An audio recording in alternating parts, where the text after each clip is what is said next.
দর্শক, রাজধানী বিজয় সরণিতে রয়েছেন সহকর্মী মানিক শিকদার। তিনি জানাচ্ছেন কারফিউ শিথিল করা ও অফিস আদালত যানবাহন খুলে দেয়ায় শহরের পরিস্থিতির খবর।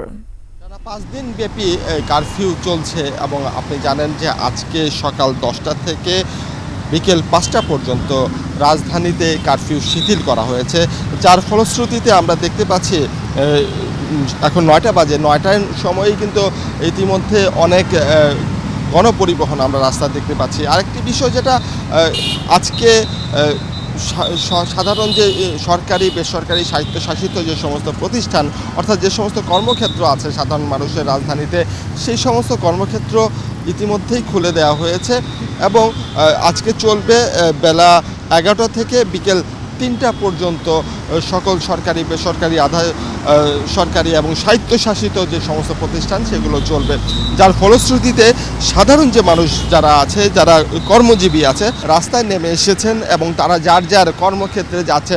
আমরা দেখতে পাচ্ছি বেশ কিছু গণপরিবহন কিন্তু চলছে রাজধানী জুড়ে। এই মুহূর্তে আমরা আছি বিজয় সরণি এলাকায় এবং এখানে যদিও কারফিউ শিথিল অবস্থায় যাবে 10টার সময়, তারপরেও সেনাবাহিনী এখানে সতর্ক প্রহরায় আছেন এবং সন্দেহভাজন কোনো কিছু দেখলে তারা তল্লাশি করছেন এবং তল্লাশি করে ছাড়া হচ্ছে।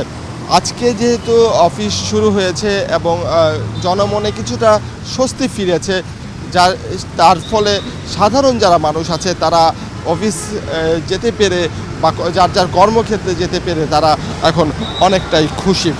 আমরা আরও কিছু তথ্য জানিয়ে রাখতে চাই। এই যে কারফিউ চলছিল, এর এখন পর্যন্ত কিন্তু শিক্ষা প্রতিষ্ঠানের বিষয়ে কোনো সিদ্ধান্ত আসেনি, তবে সবাই আশা করছে যে খুব শীঘ্রই সব কিছু স্বাভাবিক হয়ে যাবে, শিক্ষা প্রতিষ্ঠান সহ সব ধরনের প্রতিষ্ঠান খুলে যাবে এবং সাধারণ যারা মানুষ আছে তারা আগের মতো সহা অবস্থানে সবাই মিলেমিশে থাকতে পারবে, এটাই সবাই প্রত্যাশা করছে।